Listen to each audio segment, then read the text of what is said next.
Hey everyone, let's look at chapter 16, end of chapter questions. The first question they're asking us is, resource price is important because of which of the following reasons? The examples of resource are labor, land, and capital. My answer to this question is because of all of these reasons. Okay. Now I'm going to go and take a look at question number 2. It's telling us Manfred's shoe shine parlor hires labor, the only variable input under purely competitive conditions. Shoe shines are also sold competitively. They're asking us to find the marginal product of the sixth worker. To find the marginal product of the sixth worker, the formula would be the total product of the sixth worker. From that, I take off total product of the fifth worker over 6 minus 5. But before that, I want to define what is total product and what is total revenue. Total product is how much is being produced, and I can just denote this as Q. Marginal product is change in total product over change in labor. So this sign delta, this one is change. Then total revenue here is price of the product or price of the good times total product or output. So this number 14 we are getting by 14 minus 0 over 1 minus 0. The next number 10 I'm getting by, I see I have a blank here, say this is equal to x. This is equal to x minus the number before that, which is 14 over 2 minus 1. So x will be equal to 24 when you do the math.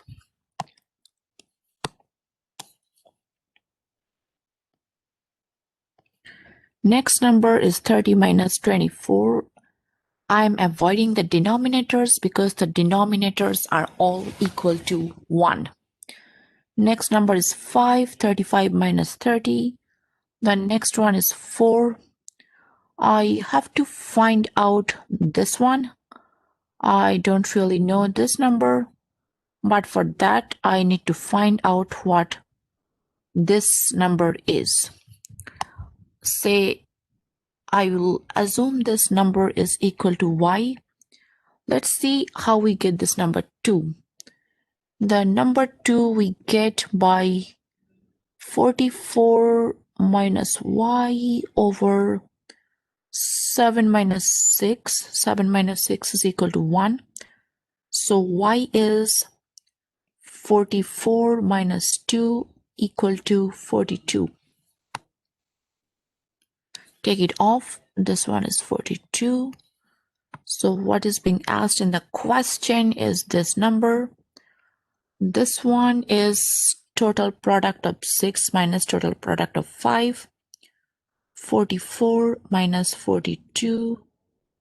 Sorry, and in there 42, my bad, minus 39. That means this one and the number before that. Over 6 minus 5. This is equal to 3. So my answer to this question is 3 units. Now let's go to question number 3. Which of the following illustrates the concept of derived demand? So derived demand is you need the product to produce something. You have no demand for the product by itself. My answer to question number 3 will be D. A decline in demand for shoes will also cause the demand for leather to decline. I do not really need leather by itself in any way. I need it for my shoes. Okay.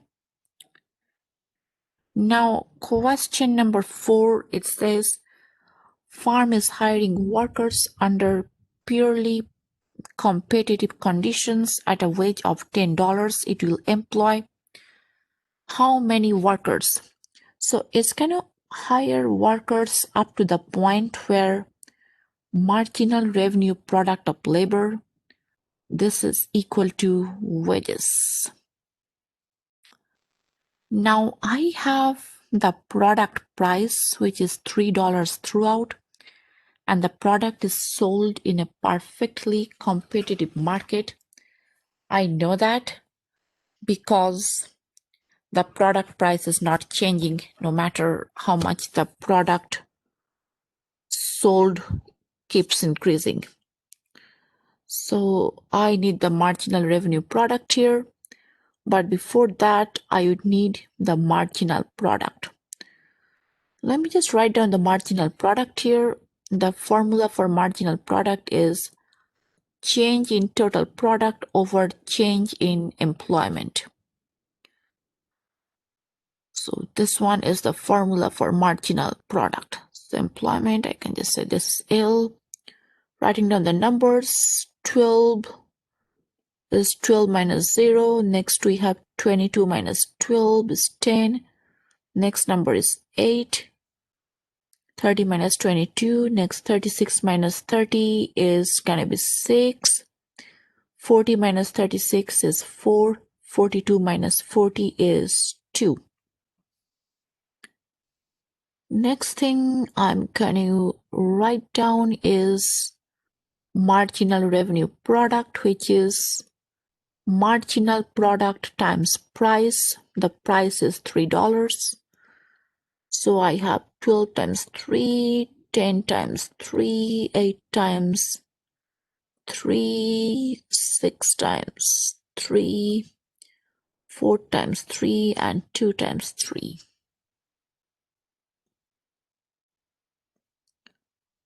Okay. Now compare the marginal revenue product numbers to the wages. They're not going to hire the 6th unit of labor because the marginal revenue product here, 6, is less than the wage rate, which is $10. That's given to us. They are going to hire up to the 5th unit of worker as the marginal revenue product, which is equal to 12. For the 5th unit of worker, this one is greater than wages, which is equal to $10. So my answer will be 5 workers. Alrighty, now moving forward here to question number 5. The labor demand curve for a farm, labor, that is the marginal revenue product of labor. Okay, and this one is marginal product times price of the product that is being sold. Marginal product is also called productivity.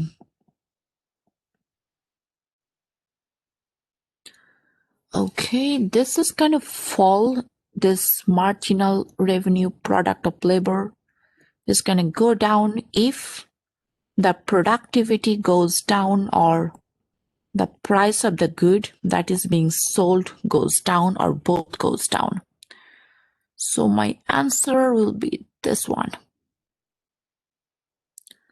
This will shift to the left if price goes down. So this is the marginal revenue product of labor, which is also the demand curve for labor. Okay. Moving forward to question number 6. It says a decrease in price of a substitute resource. The answer is not going to be B or C because they are talking about a movement along the demand curve. So when there's a decrease in price of a substitute resource, the demand curve is either going to shift to the right or to the left, depending on which effect dominates. So both A and B, it says output effect dominates the substitution effect. Let's say we have two resources that we need to produce output. Say we need labor and say we need capital. Now the price of capital goes down. What happens? When the price of capital is going to go down, the produce more output, definitely. So this more output, what will this do? This is going to increase the demand for other or all resources and eventually increase the demand for labor. Okay, so this output effect means dominates a substitution effect means demand for labor will shift to the right. But substitution effect, if that would dominate the output effect, substitution effect means if the price of capital goes down, demand for labor goes down. Sorry, the demand for labor, yes, that definitely goes down and the demand curve shifts to the left. But if output effect exceeds the substitution effect, demand for labor curve will shift to the right. So my answer will be D. It shifts from D2 to D3. Now, going to question number 7, they're asking labor demand is elastic or inelastic over this price range. I have a way of doing it. I have the quantity of labor here. I have the wages here. This one is my demand curve, which is the marginal revenue product of labor. If my wages are equal to $16, quantity of labor demanded is 800. Wages are going to go down from 16 to 14. Labor demanded increases from 800 to 1,000.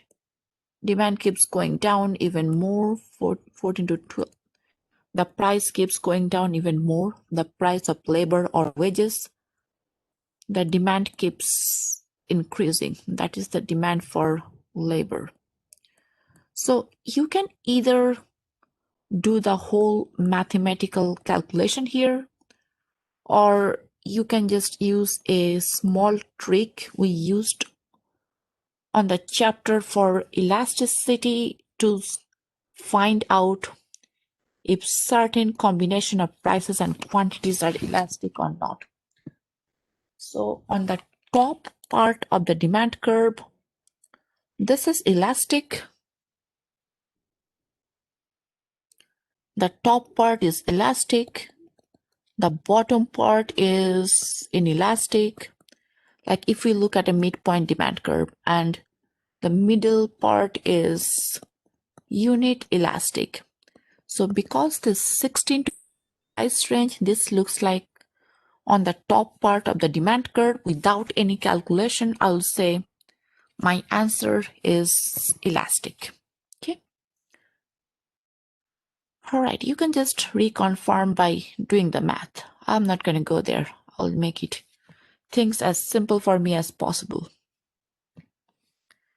All right, now I go to question number 8. I have two resources, A and B. the marginal productivity of both the resources are given to me, and the quantity of resources that we need, those are also given to me. And what else they have here? It says the resources are being sold in competitive markets and the price is equal to $1. Okay. This seems to happen a lot today. Yes, I kept recording a bunch of lectures and yes, here we go. It's like they are choosing their favorite color. All right, coming back here, they're selling the resources at a competitive labor market of at $1. The output is sold. The market for the product is competitive, and definitely the resources are also being bought and sold in competitive markets. So price of resource A is $5. Price of resource B, that is equal to $8. So there is the formula for profit maximization. Here it will be marginal revenue product of A is equal to price of A, and marginal revenue product of B, this one is equal to price of B. It looks like a lot of calculation here, but basically we do not have a lot of calculation because the easiest thing here is they have the marginal revenue product that is given to us. I can just find out the marginal revenue product by marginal product with the price of the product. So basically the marginal revenue product of resource A is going to be the same as marginal product of A, because everything I'm going to multiply by 1, price of the product, which is equal to $1. Similarly, marginal revenue product of B is equal to marginal product of B times price of the good, which is equal to $1. That's given to me. So I can just repeat and write down the same numbers or leave it as it is, and I can say this is equal to MPA times $1. So this is equal to MPA. Here I can say this is equal to MPB times $1. So this is equal to MPB. I have a set of numbers here, and this is quite easy to follow. I need the MRPA equal to PA and MRPB equal to PB. So MRPA equal to PA, and the price of the resource is equal to $5. Okay, like this really reminds me of the question where you did marginal revenue product of labor that was equal to the wages. Just think of that. Okay, now PA is given to me. Let me use this color here. This is equal to 5, so MRPA is also going to be equal to 5. Then the price of resource B is 8.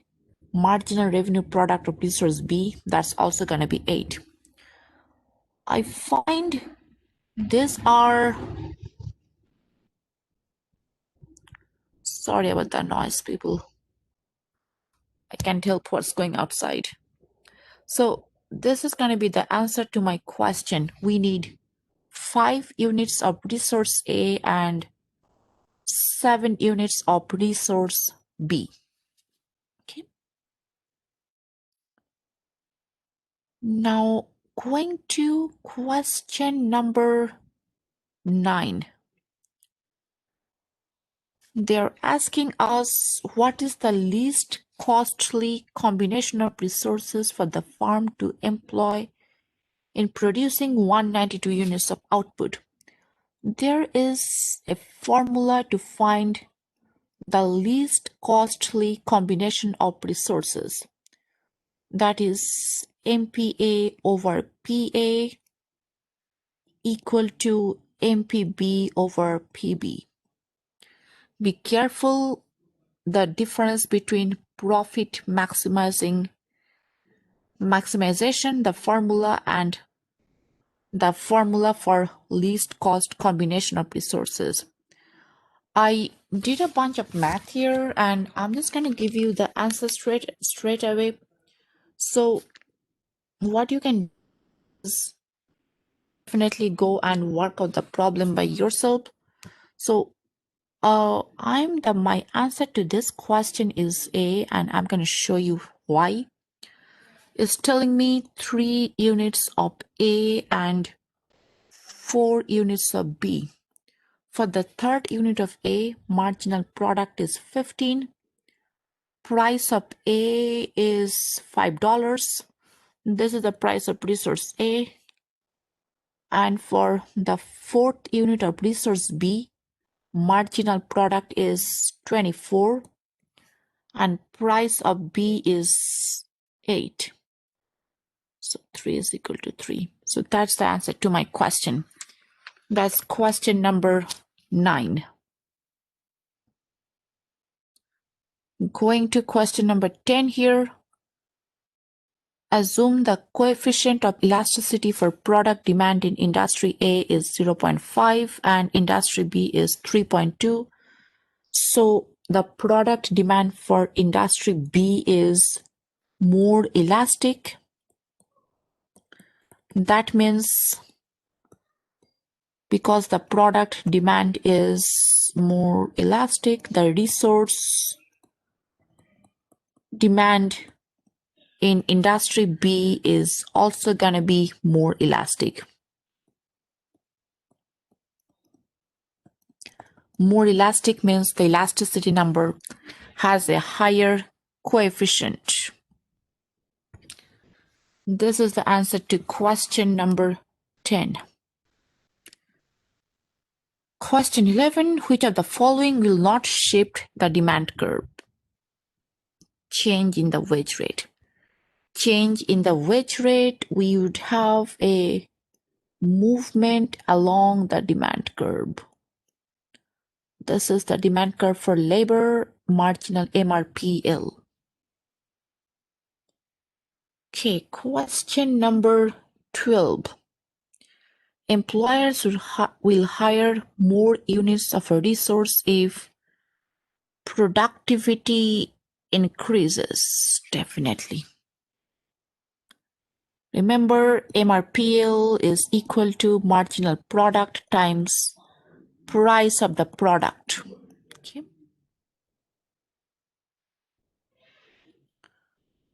Question 13. A decline in price of resource A. This will decrease the demand for resource A and increase the demand for resource B. Increase the demand for complementary resource B. Now, question number 14. Increase in labor productivity. That means increase in marginal product. MRP equal to MP times price. This will shift the demand curve to the right from D2 to D3. Question number 15. For a farm selling its product in an imperfectly competitive market, the marginal revenue product can be found out by multiplying marginal product times marginal revenue.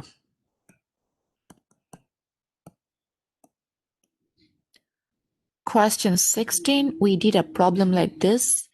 MRP is 10 and the wages are 8. So my marginal revenue product is greater than wages.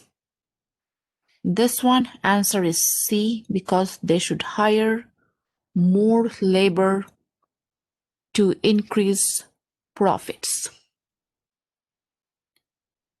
Question 17. Questions 17 and 15. Be careful with these two questions. Here the firm is selling its product in a purely competitive market. Marginal revenue product can be found out by multiplying marginal product times price.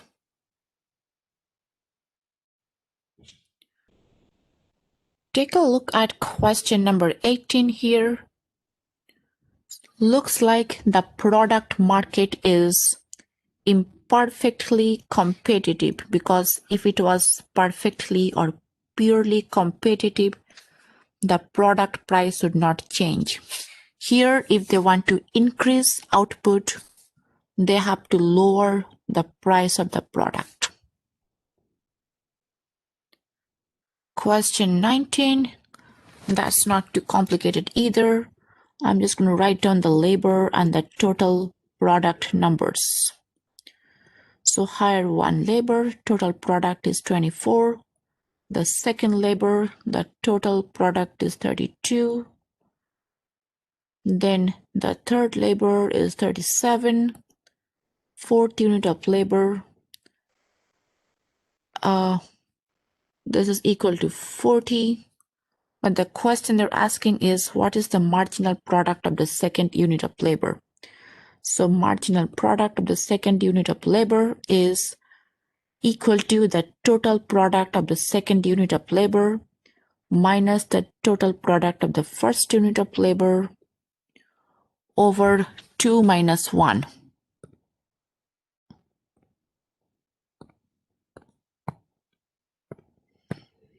Okay. So over 2 minus 1. This is 32 minus 24 over 1. This whole thing is equal to 8.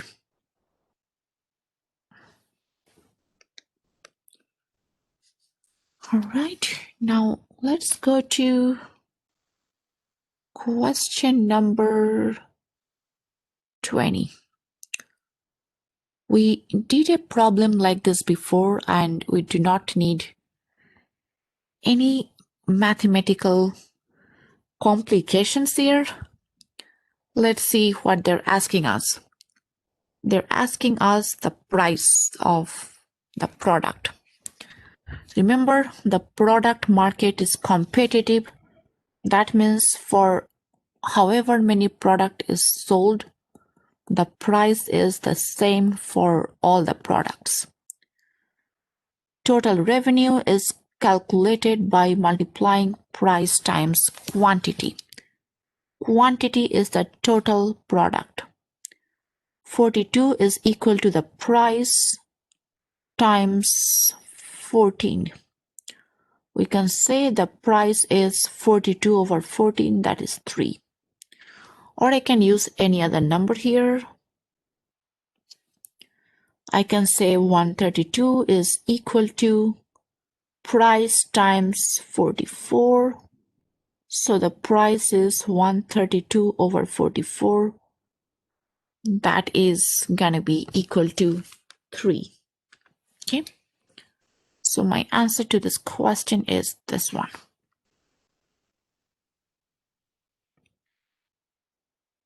(21) A purely competitive employer of resource A will maximize profit from A by this one, by equating marginal revenue product of A to the price of A. 22, marginal revenue product for labor is the firm's labor demand curve.